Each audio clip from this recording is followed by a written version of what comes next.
नमस्कार साथियों, आप सभी का इस क्लास में स्वागत है। आज इस क्लास में हम सामाजिक आंदोलन के बारे में चर्चा करेंगे।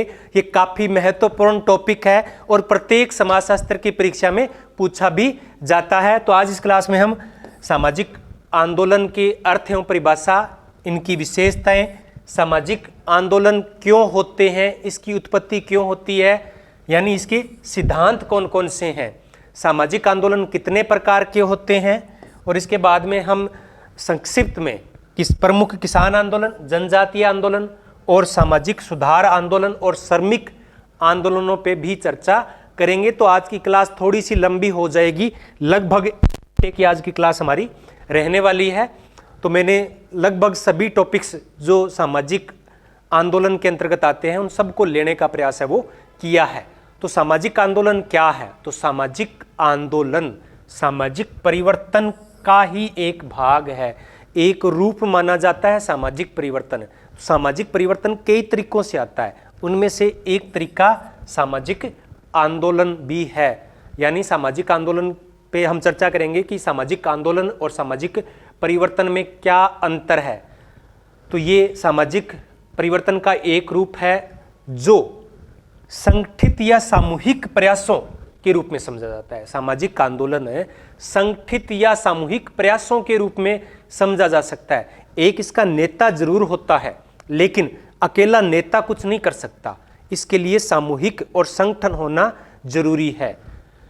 तो सामाजिक आंदोलन जीवन के नए सामाजिक कर्म या नई सामाजिक व्यवस्था, यानी सामाजिक आंदोलन नई सामाजिक व्यवस्था, कुछ उनको लगता है कि पुरानी जो व्यवस्था है उसमें कुछ खामियां हैं, तो उन खामियों को दूर करके उनके स्थान पे कुछ नई व्यवस्था स्थापित करने का प्रयास है, वो सामाजिक आंदोलन कहलाता है। ऐसा किसने कहा है?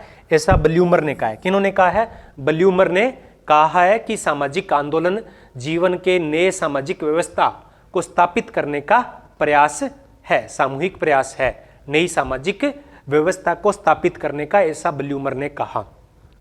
तो हम सामान्य अगर इसका अर्थ लगाएं तो यही होगा कि किसी समूह द्वारा, क्यों कोई ना कोई तो करेगा ही, कोई समूह हो सकता है, कोई समुदाय हो सकता है, कोई जाति हो सकती है, कोई वर्ग हो सकता है, तो वो समूह है। किसी समूह द्वारा विचारधाराओं के आधार पर, इसमें विचारधारा है वो महत्वपूर्ण है, विचारधाराओं के आधार पर संगठित होकर समाज में परिवर्तन को लाना या फिर हो रहे परिवर्तन को रोकना, दोनों ही, परिवर्तन लाना या परिवर्तन को रोकने के लिए सामूहिक प्रयास जब किया जाता है तो उसे क्या कहते हैं? उसे सामाजिक आंदोलन कहते हैं।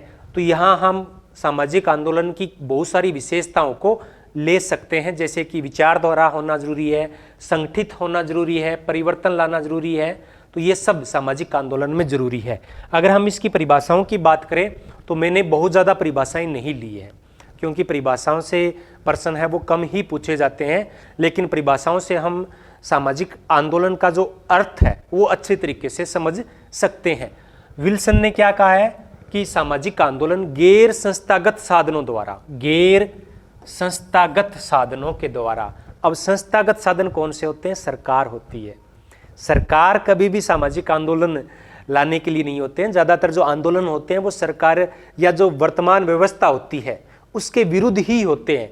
तो विल्सन ने गैर संस्थागत साधनों को महत्वपूर्ण माना है कि गैर संस्थागत साधनों द्वारा सामाजिक व्यवस्था में या तो परिवर्तन लाना या परिवर्तन से प्रतिरोध उत्पन्न करना सामाजिक आंदोलन कहलाता है। एम.एस.ए. राव ने कहा है कि सामाजिक आंदोलन एक सामूहिक प्रक्रिया है। सामाजिक आंदोलन क्या है? एक सामूहिक प्रक्रिया है जिसका उद्देश्य विचारों, व्यवहारों और सामाजिक संबंधों में परिवर्तन लाना है। क्या लाना है? परिवर्तन लाना है। यह परिवर्तन किसी न किसी विचारधारा या वैचारिकी पे आधारित होता है। तो वैचारिकी एम.एस.ए. राव की परिभाषा में महत्वपूर्ण बिंदु है। इन्होंने वैचारिकी का वर्णन किया है कि विचारधारा से प्रभावित होकर ये परिवर्तन लाए जाते हैं। टर्नर एवं किलियन ने कहा है कि किसी समष्टि की गतिविधि है। सामाजिक आंदोलन समष्टि यानी संपूर्ण या समूह की गतिविधि है जिसमें समाज या समूह में आने वाले परिवर्तन को रोकना या बढ़ावा देना है। परिवर्तन को रोकना है या बढ़ावा देना है, ये परिभाषा टर्नर की है। तो ये 3 परिभाषाएं हमने ली है। अब हम एक नज़र इनकी विशेषताओं पे डाल लेते हैं, इनके प्रमुख लक्षण कौन कौन से हैं। तो देखो, जब हमने अर्थ और परिभाषा देख ली तो उन्हीं में से हम विशेषताएं हैं वो देख सकते हैं। सामाजिक आंदोलन की विशेषता क्या होती है? निरंतर चलते हैं। सामाजिक आंदोलन एक दिन में ही खड़े नहीं होते, उसके लिए सालों लगते हैं, पृष्ठभूमि तैयार होने में वर्षों लगते हैं, उसके बाद में सामाजिक आंदोलन होता है। दूसरी विशेषता है सामूहिकता। सामाजिक आंदोलन किसी एक छोटे ग्रुप की बस की बात नहीं होती है, इसमें सामूहिक प्रयास है वो जरूरी होते हैं। सामाजिक आंदोलन का कोई ना कोई विशिष्ट उद्देश्य होता है, बगैर उद्देश्य के कोई सामाजिक आंदोलन हो ही नहीं सकता। और कभी कभी सामाजिक जो आंदोलन है वो सामाजिक परिवर्तन को रोकने के लिए भी होते हैं, उनको बोलते हैं प्रति आंदोलन या काउंटर मोमेंट। संगठन होना जरूरी है, बगैर संगठन के भी सामाजिक आंदोलन नहीं हो सकते। नेता या नेतृत्व का होना भी जरूरी है। अगर संगठन और नेतृत्व कमजोर होगा तब सामाजिक आंदोलन है वो सफल नहीं हो पाएंगे। तो जितने भी बहुत सारे आंदोलन होते हैं, जैसे कि आरक्षण विरोधी आंदोलन है या बहुत सारे आंदोलन हो सकते हैं, तो उनमें क्या होता है? संगठन और नेतृत्व का अभाव होता है, इसलिए वो आंदोलन सक्सेस नहीं हो पाते हैं। तो इसके लिए जब आंदोलन करते हैं तो इसके प्रचार या सामाजिक व्यवस्था का विरोध करने के लिए प्रचार साधनों का, जनसंचार साधनों का भी महत्वपूर्ण रोल रहता है। यानी जब सामूहिक चीज़ें आएगी तो एक के बाद एक आगे सूचना भेजने के लिए संचार या किसी न किसी विरोध के माध्यम की बात है वो जरूरत पड़ती है। तो एक तो प्रचार हो गया और एक विरोध का माध्यम। अब विरोध का माध्यम क्या हो सकता है? रेल रोकना हो सकता है, सड़क रोकना हो सकता है, सत्याग्रह करना हो सकता है, धरना देना हो सकता है, चक्का जाम करना हो सकता है, कुछ भी हो सकता है। तो ये बहुत सारे साधन होते हैं। जैसे कि हमने किसान आंदोलन अभी देखा होगा आप सबने, तो उनके विरोध के माध्यम क्या थे? कभी वो चक्का जाम करते थे, कभी धरना लगाते थे। तो इस प्रकार बहुत सारे इसके माध्यम होते हैं और ये नियोजित होते हैं और जानबूझकर लाए जाते हैं।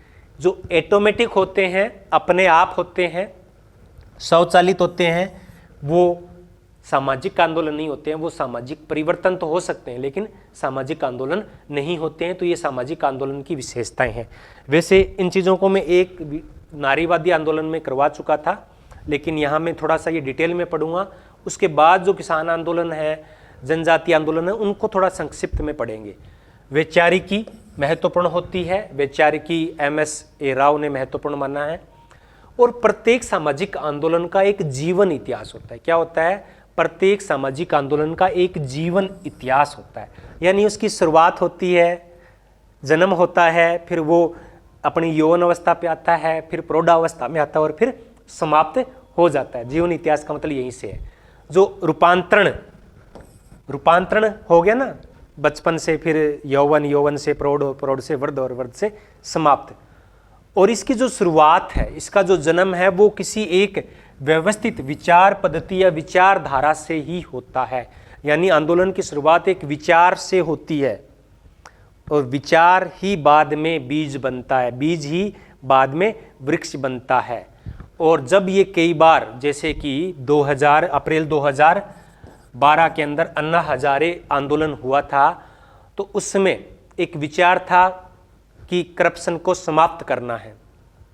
और जब ये विचार पद्धति राजनीतिक दल में बदल जाती है, तो आंदोलन रुक जाता है। अन्ना हजारे आंदोलन की जो विचार पद्धति थी वो एक राजनीतिक दल आम आदमी पार्टी में बदल गई और वो आंदोलन था, वो जन लोकपाल बिल के लिए, वो समाप्त हो गया।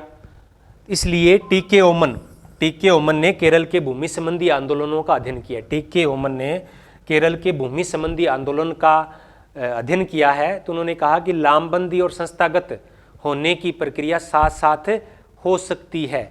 यानी पहले तो आंदोलन के लिए लामबंद होते हैं, एक संगठित बनाते हैं, संगठन बनाते हैं, और बाद में वो क्या है, संस्थागत हो जाते हैं, यानी राजनीतिक दल में बदलना शुरू कर देते हैं।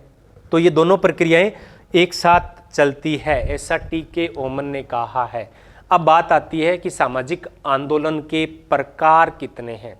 तो सामाजिक आंदोलन के बहुत सारे प्रकार हैं, तो इनमें से महत्वपूर्ण जो प्रकार हैं उनको लेकर आज मैं प्रस्तुत हुआ हूँ। एक है रूपांतरणकारी या प्रतिनिदानात्मक सामाजिक आंदोलन। रूपांतरणकारी यानी कुछ चीज़ों को रूपांतरित करना, कुछ चीज़ों को रूपांतरित करना। तो ये वे आंदोलन होते हैं जिनका उद्देश्य कोई ना कोई परिवर्तन लाना होता है। क्या होता है? परिवर्तन लाना होता है। उदाहरण के लिए केरल के इजहावा समुदाय में श्री नारायण गुरु ने 1903 के अंदर एक आंदोलन शुरू किया था। ये मुख्य रूप से एक सामाजिक आंदोलन है, सामाजिक प्रथाओं का परिवर्तन। इसमें क्या किया उन्होंने? सामाजिक प्रथाओं का परिवर्तित किया, उनको रूपांतरित किया इनको, जैसे कि शराब है, मांसाहार है, इन सब को बदल दिया इन्होंने। तो इस प्रकार के आंदोलन है वो रूपांतरणकारी आंदोलन कहलाते हैं। इन्होंने एक नारा भी दिया था जो कई बार परीक्षा में पूछा जा चुका है, एक जाति एक धर्म एक ईश्वर। इसी से मिलता जुलता एक और है प्रकार है सुधारवादी आंदोलन, रिफॉर्म।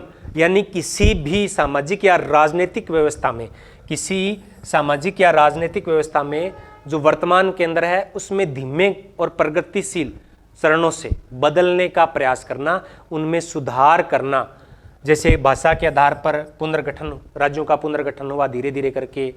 सूचना का अधिकार आंदोलन है वो धीरे धीरे करके परिवर्तित हुआ। ब्रह्म समाज आंदोलन है, प्रार्थना समाज आंदोलन है, नारीवादी आंदोलन है, अस्पृश्यता विरोधी आंदोलन है। ये सब सुधारवादी आंदोलन की श्रेणी में आते हैं।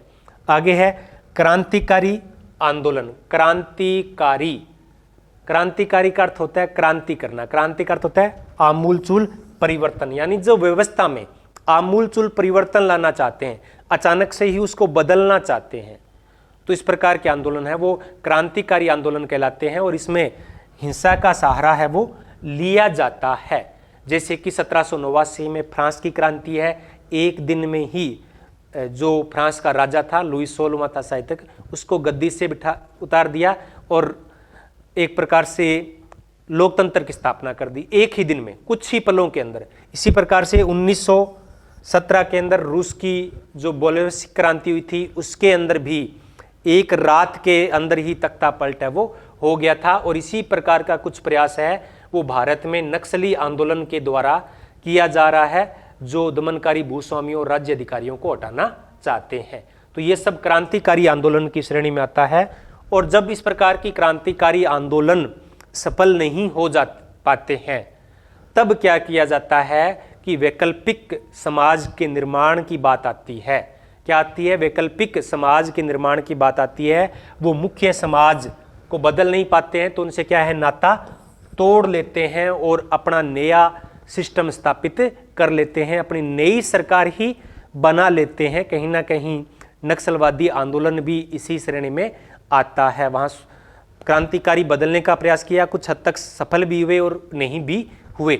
इस प्रकार के आंदोलन को अभिव्यंजक आंदोलन, एक्सप्रेसिव आंदोलन कहा जाता है। जब क्रांतिकारी आंदोलन सफल नहीं हो पाता है तो फिर वो एक नई व्यवस्था स्थापित कर लेते हैं। एक है पुनरुत्थानवादी या प्रतिक्रियावादी आंदोलन। पुनरुत्थान यानी दोबारा से उत्थान करना। अगर किसी समाज के अंदर अवनति आ गई है तो वापस से उसको स्थापित करना।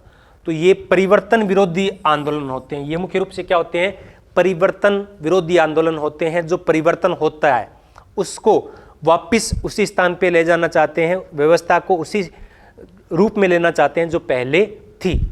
तो इसमें क्या है? परंपरागत मूल्यों पे विश्वास है वो किया जाता है। जैसे कि आर्य समाज आंदोलन है। क्या है?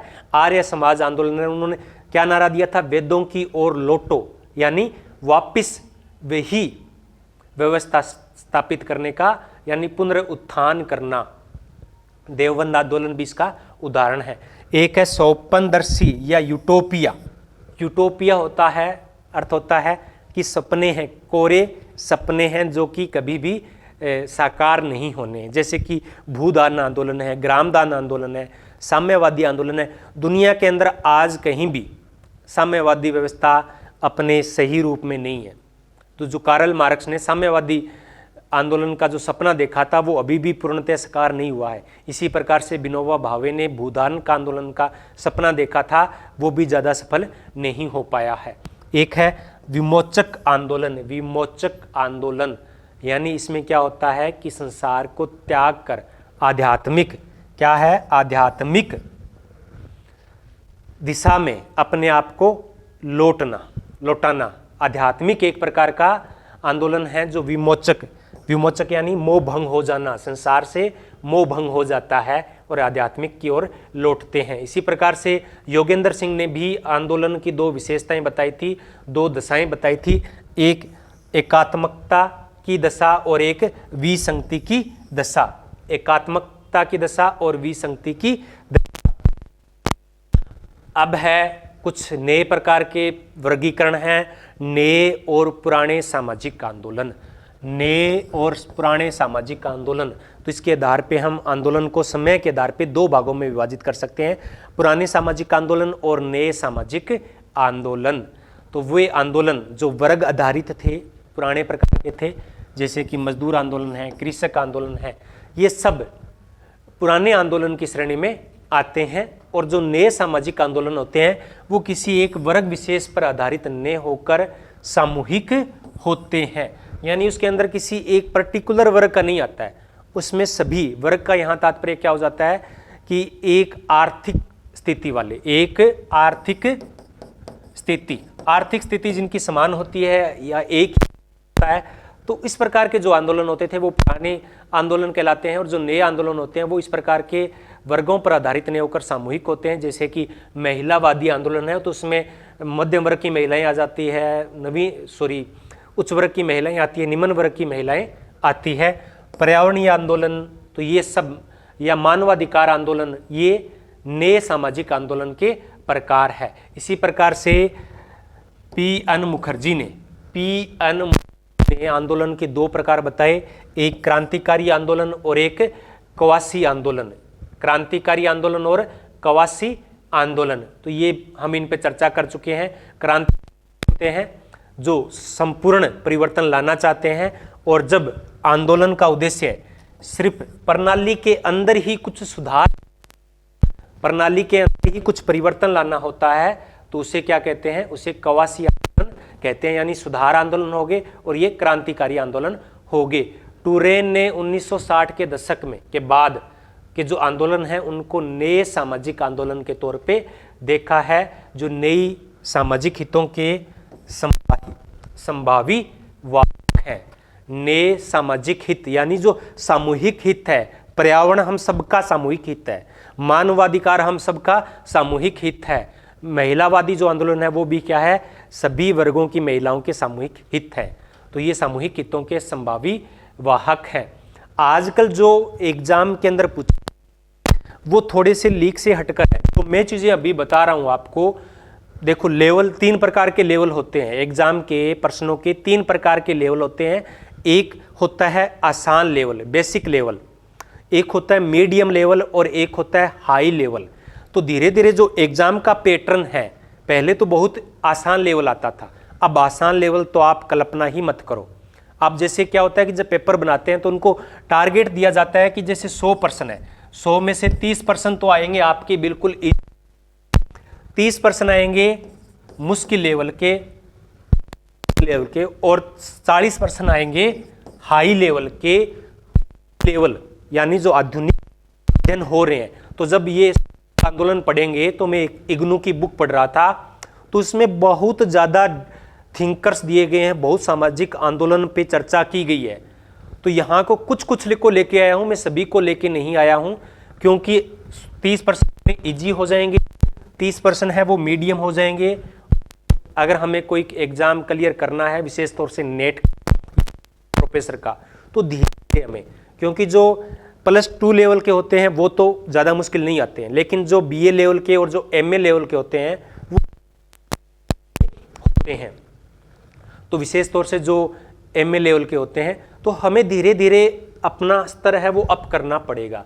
और मैं आगे जो भी मेरे वीडियोस आएंगे वो उसी लेवल के आएंगे। अभी मैं मीडियम लेवल पे चल रहा हूं, धीरे धीरे इस लेवल को हम हाई, आपको भी करना पड़ेगा, मुझे भी करना पड़ेगा।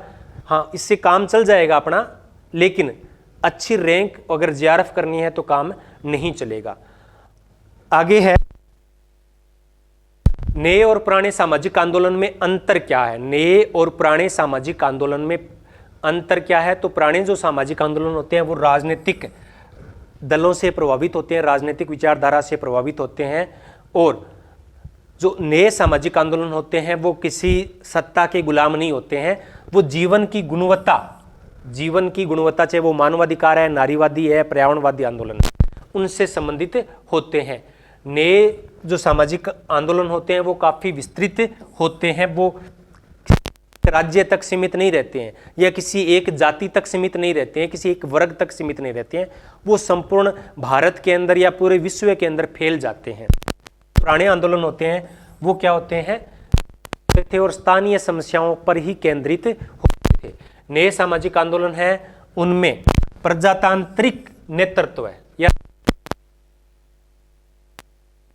वाला व्यक्ति है वो इनका नेता होता। आगे है सामाजिक आंदोलन क्यों होते हैं, इसके कई कारण हैं, तो इन कारणों को हम सिद्धांतों के तौर पे देख सकते हैं। नंबर 1 सिद्धांत है सापेक्षिक वंचन का सिद्धांत। कौन सा सिद्धांत है? सापेक्षिक वंचन का सिद्धांत। सापेक्षिक वंचन की अवधारणा किसने दी थी? स्टाउफर ने दी थी अपनी पुस्तक द अमेरिकन सोल्डर।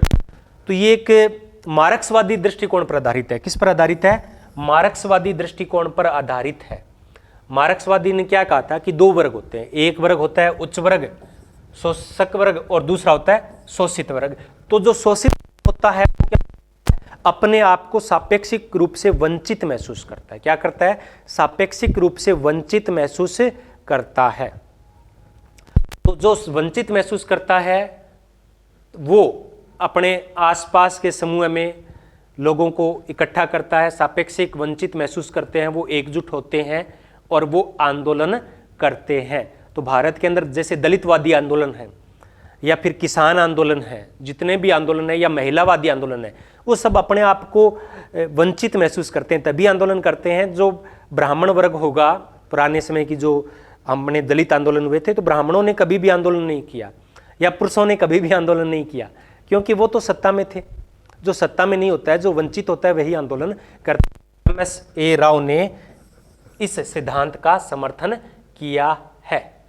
तो ये सबसे महत्वपूर्ण सिद्धांत है विवेकी सिद्धांत।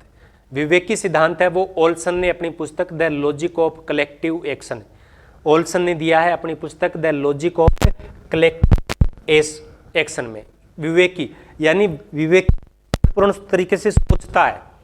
जब व्यक्ति को लगता है कि उसमें आंदोलन में भाग लेने से जोखिम कम होगा और लाभ अधिक होगा। जोखिम कम क्योंकि ये सामूहिक होता है और सामूहिक की पहचान, तो इसलिए विवेकी सिद्धांत है वो ओल्सन ने दिया। तीसरा सिद्धांत है संसाधन गतिशीलता का सिद्धांत। ये वो मैकार्थी एवं जेल्ड ने दिया। किस ने दिया? और इसमें के सिद्धांत सूचना की है कि ये जब विवेकी सिद्धांत है उसकी वजह से आंदोलन नहीं होता है, जबकि आंदोलन तभी संगठन और संचार जैसे संसाधन उपलब्ध होते हैं। नेता नहीं होगा, संगठन नहीं होगा, संचार संसाधन उपलब्ध नहीं होंगे, तब तक सामाजिक आंदोलन नहीं होता। आगे है हैसियत या स्टेटस या विसंगति या असंगति का सिद्धांत। तो ये एक संरचनात्मक सिद्धांत है। क्या है? एक संरचना। तो ब्रम एवं लेस्की के अनुसार विषयनिष्ठ असंगति यानी संरचना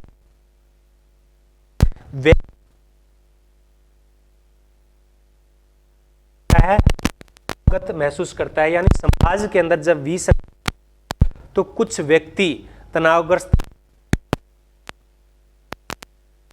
विरोध करते हैं। संरचनात्मक तनाव का सिद्धांत, वो है किसने दिया है? लेंग एवं केलियन, इन्होंने किया है। ये प्रकार्यात्मक संरचनात्मक दृष्टिकोण पर जिनसे व्यक्ति या एक समूह है वो तनावग्रस्त महसूस करता है, जैसे कि भारत व्यवस्था है। तो जाति व्यवस्था के अंदर जो दलित जातियां हैं वो तनाव निरयोग्यता है कि जितना गंभीर संरचनात्मक तनाव होगा, आंदोलन की संभावना उतनी ही अधिक ज्यादा होगी, प्रबल होगी। इसकी अभिव्यक्ति किसके रूप में होती है? घटनाओं के क्रम में होती है। घटनाओं के क्रम में होती है। क्या होता है? मनोवैज्ञानिक विक्षोभ के अंदर या समूह की तब आंदोलन ने कि औद्योगिकरण हो रहा है, नगरीकरण हो रहा है, प्रवास हो रहा है, बेरोजगारी बढ़ने से आंदोलन है वो हो रहे हैं, जैसे किसान आंदोलन है या बेरोजगारों का आंदोलन है, वो इसके कारण होते हैं, तनाव के कारण होते हैं। प्रवास के कारण अभी तो उसमें कुछ सच्चाई है और कुछ सच्चाई कि जो बिहार के जो मजदूर हैं वो अन्य राज्यों में जाते हैं, तो वहां पर क्या होता है कि वो कम मजदूरी पे भी काम करते हैं। इस कि जो